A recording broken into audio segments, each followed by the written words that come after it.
Assalamualaikum warahmatullahi wabarakatuh.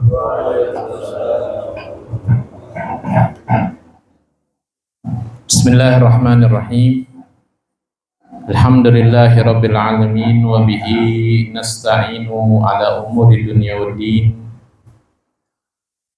Wassalatu wassalamu ala sayyidil mursalin sayyidina Muhammadin khatamin nabiyyin wa ala alihi wa sahbihi ajma'in. Subhanaka la ilma lana illa ma 'allamtana innaka antal alimul hakim. Rabbi shrah li sadri wa yassir li amri wahlul 'uqdatam min lisani yafqahu qawli. Rabbi zidna ilman warzuqna fahman wa atina hikmatan bi rahmatika ya arhamar rahimin. Amin ya rabbal alamin. Yang sama-sama kita hormati dan yang sama-sama kita cintai,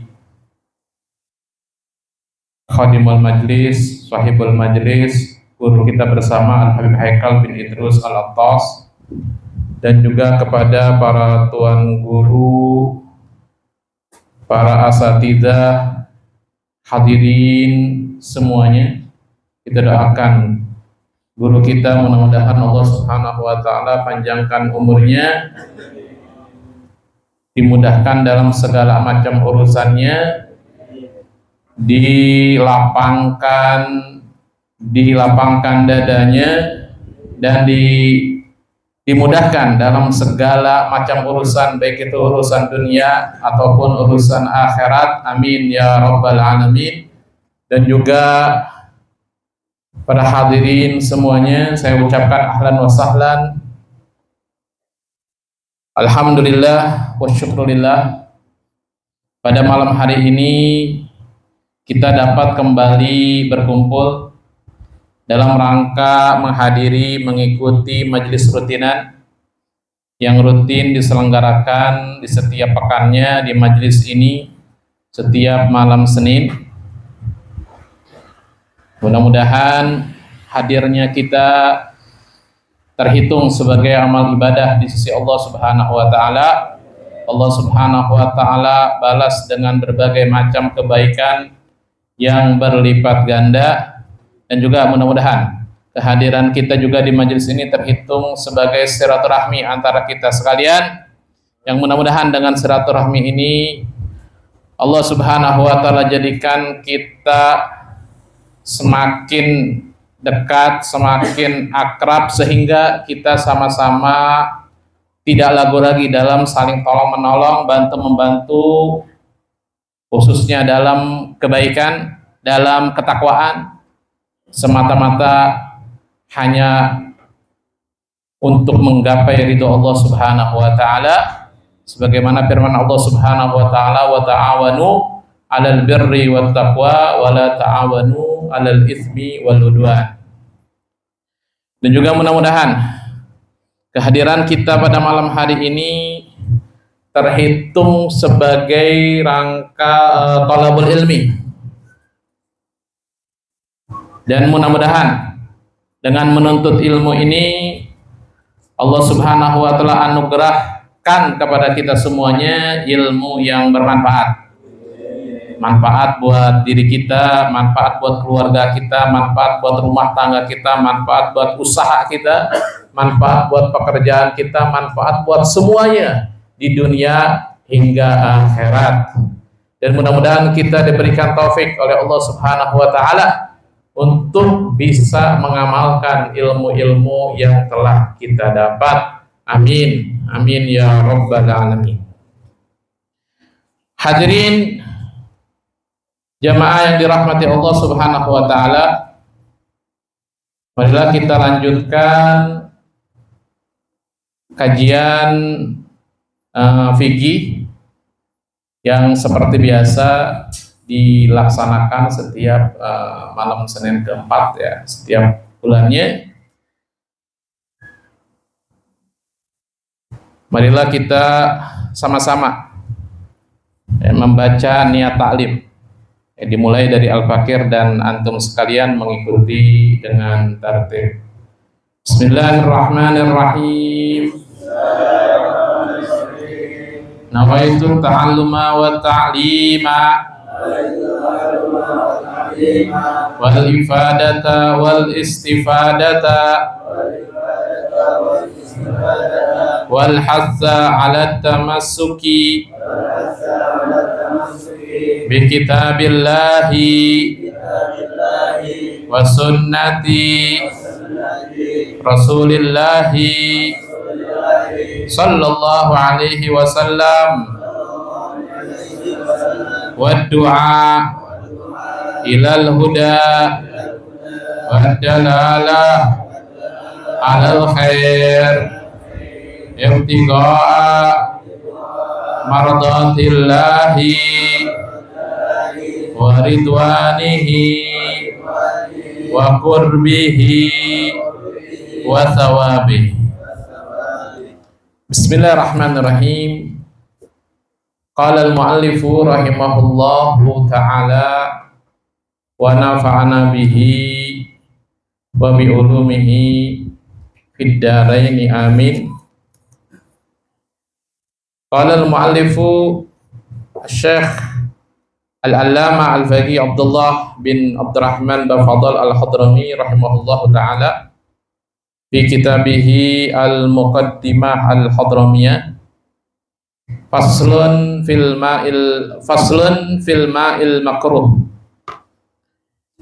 yukrahu syadidus sukhunah wasyadidul burudah wal musyammas fi jihatin haratin fi ina'in muntabih fi badanin duna thawb wa tazulu bitabrid. Di pertemuan sebelumnya sama-sama telah kita bahas yaitu tentang air suci dan mensucikan.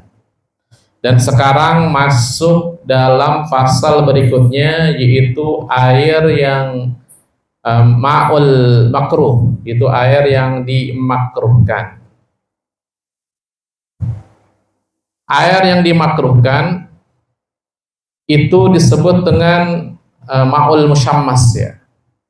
Tentunya jika memenuhi syarat sebagaimana disebutkan tadi ya. Kalau seandainya terpenuhi, maka air itu jika digunakan, gunakan buat wudu ya, gunakan buat mandi, maka air itu kita gunakan, nggak haram nggak ya, tapi air itu makruh kita gunakan. Itu yang pertama adalah syadidus sukhunah, yaitu sangat panas. Ketika air itu terkena terkena matahari ya, dan air itu sangat panas, maka makruh untuk digunakan. Wasyadidul burudah, atau air itu sangat dingin. Kemudian wal musyammas, air yang panas terkena terik matahari. Air musyammas itu air yang panas terkena terik matahari. Di tempat yang panas. Di tempat yang panas. Maka air yang terkena matahari di tempat atau di negeri, di kota yang dingin ya, maka itu tidak makruh. Dan juga di wadah yang berbahan logam, kal hadid, seperti berbahan dari besi, tembaga, logam, dan semacamnya. Jadi air itu bukan di wadah plastik ya. Jadi air musyammas itu bukan di wadah, di toren plastik, bukan. Ya seperti di kaleng, di wadah yang terbuat dari besi, tembaga, logam. Kemudian dipakai di mana? Fi badanin duna thawb. Dipakai di badan. Seperti kita gunakan buat wudu, kita gunakan buat mandi, maka air itu makruh digunakan. Duna thawb. Tapi air itu tidak makruh kalau kita gunakan di pakaian. Watazulu bitabrid, dan juga kalau air itu sudah adem ya, udah nggak panas lagi, maka kemakruhannya hilang. Nah, ini adalah air yang makruh istimalu, air yang makruh digunakan. Nah, kemudian ada air mustakmal. Ada air mustakmal. Tahir mutahhir sudah sama-sama kita bahas, yaitu suci dan mensucikan. Pengeluaran daripada air suci dan mensucikan yaitu air kopi, air teh ya. Nah, sekarang masuk dalam pasal berikutnya yaitu air mustakmal. Nah, ini air mustakmal ini, yang dimaksud dengan mustakmal di sini adalah mastukmila fi raf'i thaharah wa izalatin najasah. Air yang digunakan, air yang sudah digunakan dalam apa? Mengangkat fi izalati thaharah, fi raf'il al-ma'ul musta'mal mastukmila fi fardhi thaharah. Air yang sudah digunakan dalam thaharah yang wajib. Air yang telah digunakan dalam thaharah yang wajib. Thaharah yang wajib contohnya apa? Wudu. Wudu pada basuhan pertama. Ketika membasuh muka tuh. Wajib tuh. Ketika membasuh tangan, basuhan pertama, tangan kanan, tangan kiri. Nah, begitu juga kaki, basuhan pertama, kaki kanan, kaki kiri. Mandi juga, basuhan pertama kan ada 3 kali tuh, 3 basuhan ketika mandi disunahkan. Nah, basuhan pertama itu adalah air mustakmal. Air mustakmal, mastukmila fi fardhi thaharah wa izalatin najasah, dan air yang sudah digunakan untuk menghilangkan najis. Air yang sudah digunakan untuk menghilangkan najis itu pun air mustakmal. Seperti sudah digunakan buat apa? Istinja atau menghilangkan najis kotoran, maka air itu air mustakmal. Nah, maka air mustakmal tersebut la tasihhu taharatu. Tidak sah menggunakan dengan air mustakmal tersebut bil ma'il mustakmal, yaitu bersuci. Al mustakmalil qalil, yaitu air mustakmal yang sedikit. Berarti kalau air mustakmal itu digabungin sampai banyak ya. Sampai 2 kulah. 2 kulah itu takarannya kalau liter 216 liter. Digabungin air mustakmal sampai 216 liter ya. Maka air itu boleh digunakan buat bersuci. Nah, ini tidak boleh menggunakan air mustakmal untuk bersuci, baik itu fi raf'il hadas, mengangkat hadas, wala izalatin najasah, dan juga tidak sah untuk menghilangkan najis. Menghilangkan najis pakai air mustakmal, istinja pakai air mustakmal, nggak bisa, nggak sah. Air mustakmal digunakan buat wudu, maka wudunya nggak sah. Air mustakmal digunakan buat apa? Buat mandi wajib ya. Buat mandi junub, maka mandi wajibnya nggak sah. Nah, adapun air mustakmal yang jatuh, air mustakmal yang jatuh ke ember, air mustakmal yang jatuh ke ember, seperti ceprikan percikan ya, percikan air mustakmal jatuh ke ember. Maka air yang ada di ember itu tidak menjadi mustakmal, tidak. Ya, karena percikan itu sedikit, air di ember banyak. Ya, kalau kita kira-kirakan, misalkan kita kira-kirakan air mustakmal itu yang percikan tadi itu seperti sirup misalkan ya. Seperti sirup, maka tidak akan merubah air yang seember itu. Jadi air yang suci dan mensucikan, ketika kejatuhan air mustakmal yang sedikit, maka tidak menjadikan air yang suci mensucikan tadi yang di ember menjadi air mustakmal, tidak. Karena dulu pernah ada air 1 ember kena percikan Air 1 ember itu buat digunakan buat bersuci. Ya, kena berapa tetes air mustakmal langsung dibuang ya, ada waktu kayak gitu. Padahal enggak, jangan dibuang, sayang ya. Itu air tidak menjadi mustakmal, tidak. Kalau air yang sedikit 1 ember kejatuhan najis, ya bisa menjadi najis air itu. Tapi kalau kejatuhan air mustakmal, apakah menjadi air mustakmal? Enggak. Kemudian faida ada halal mutawaddi yadahu fil ma'il qalil ba'da ghusli wajhi ghairan nawin lil iktirab saral ma'u mustakmala. Nah, ini menggambarkan orang wudu di air yang sedikit. Contoh, orang wudu langsung dikobok di air yang ada di ember. Air yang ada di ember. Air yang ada di ember, air sedikit, nggak sampai 2 kula, ya. Dia wudu langsung dikobok, langsung ngambil air di situ. Boleh nggak? Boleh. Kita baca, faida ada khalal mutawaddi'u yadahu. Jika orang yang wudu memasukkan tangannya fil ma'il qalil pada air yang sedikit seperti air di ember tadi tuh. Ba'da ghusli wajhi, setelah membasuh wajah, berarti boleh kan? Kita pertama nih membasuh wajah. Furudul wudu yang pertama membasuh wajah, kita ambil air tuh. Menggunakan apa tadi? Menggunakan tangan kita. Sah. Nah, kemudian setelah itu kita ambil yang kedua kalinya. Kita ambil yang kedua kalinya nggak niat iktirab. Apa itu iktirab? Itu nggak niat mencentong. Ketika kita ngambil air pakai apa namanya? Pakai tangan. Kita nggak niat mencentong.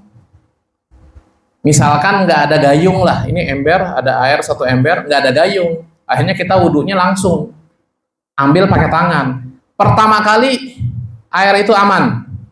Pertama kali kita pakai itu buat wudu, itu aman. Kemudian yang kedua kalinya kita centong tuh. Yang kedua kalinya kita nggak niat centong, nggak, ngambil aja udah, nggak niat sama sekali. Bisa jadi itu adalah membasuh tangan, sehingga dihukumi membasuh tangan. Maka air yang menggenang di tangan, di kedua tangan tuh, di telapak tangan, itu air itu menjadi mustakmal. Kalau nggak niat iktiraf. Apa itu iktiraf? Mencentong. Nah, kalau seandainya kita ini ketika ngambil air yang kedua kalinya tuh, kita ngambil air, ngapain ngambil air? Mau membasuh muka yang kedua kalinya, kan membasuh muka 3 kali.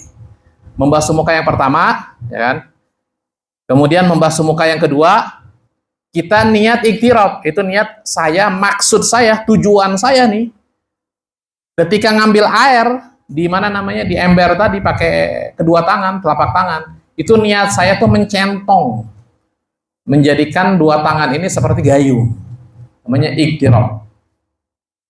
Maka kalau niat seperti itu, tujuannya seperti itu, maka air yang ada di tangan itu bukan air mustakmal. Nah, kemudian saral ma'u mustakmalan. Maka air itu kalau nggak niat iktiraf, kalau nggak niat mencentong, maka air yang kedua itu menjadi air mustakmal. Yang di tangan, mustakmal yang di tangan, bukan yang di ember. Yang di ember tetap air itu suci dan mensucikan. Ketika kita ngambil yang kedua kalinya pakai tangan, yang di tangan nih, air yang di tangan menjadi air mustakmal. Adapun yang di ember itu air itu tidak mustakmal. Jadi kita bisa wudu nggak pakai gayung, langsung di ember kita ambil, bisa. Pertama kita wudu seperti biasa, kita ambil air pakai tangan, kumur-kumur, seperti biasa kita wudu. Seperti kita ngambil wudu di kulah yang gede, di kolam yang besar, seperti itu. Maka bisa juga kita wudu di atas ember. Air yang ada di atas ember, air yang di dalam ember, kita bisa wudu langsung. Kita bisa wudu langsung. Nah, basuhan yang kedua, ketika kita ngambil yang kedua kalinya, kita niat iktiraf. Jadi kita jadikan kedua tangan kita ini adalah centong, gayung. Maka boleh terus sampai tangan kanan, tangan kiri, ambil lagi, terus membasuh kepala, mengusap kepala dan seterusnya, sampai kaki boleh. Jadi kita boleh menggunakan air yang ada di ember tersebut untuk melaksanakan wudhu. Kemudian wal musta'mal fi masnunin. Adapun air mustakmal, air yang sudah digunakan pada sesuatu yang sunnah, seperti basuhan kedua, basuhan ketiga, atau air mustakmal kal ghuslatis tsaniyah wa tsalitsah, seperti basuhan kedua dan ketiga, atau seperti apa? Seperti mandi sunnah, ya. Mandi sunnah mandi apa? Mandi Jumat, ya. Atau mandi junub tapi basuhan yang kedua. Kan tiga kali itu ya. Basuhan yang kedua, atau basuhan ketiga, atau mandi Jumat, ya, atau mandi sholat hari raya, itu air-air yang sudah digunakan dalam yang sunnah. Apalagi air yang digunakan mandi biasa, ya. Mandi biasa itu boleh digunakan. Tasihu taharatu bihi, maka sah digunakan taharah dengan air tersebut. Jadi air pada basuhan kedua, ketiga, atau air yang telah digunakan mandi Jumat, atau basuhan kedua dan ketiga ketika mandi, atau mandi biasa, maka air itu boleh digunakan. Misalkan mandi tertampung tuh di ember sampai setengah ember, itu boleh digunakan, karena itu bukan air mustakmal. Jadi sekali lagi, ta'rif atau definisi daripada air mustakmal adalah mastukmila fi fardhi taharah wa izalatin najasah. Air yang sudah digunakan dalam taharah yang wajib. Maka taharah yang sunnah atau taharah yang enggak sunnah seperti mandi biasa, ya, atau seperti membasuh muka, ya, maka itu bukan air mustakmal. Nah, kemudian pasal berikutnya mungkin insya Allah kita akan lanjutkan di pertemuan berikutnya. Mungkin sekian apa yang bisa saya sampaikan pada malam hari ini. Yang sedikit ini mudah-mudahan, kurang lebihnya dalam penyampaiannya yang sedikit ini mohon dibukakan pintu yang sebesar-besarnya. Hadani Allah wa iyyakum ila siratal mustaqim. Assalamualaikum warahmatullahi wabarakatuh.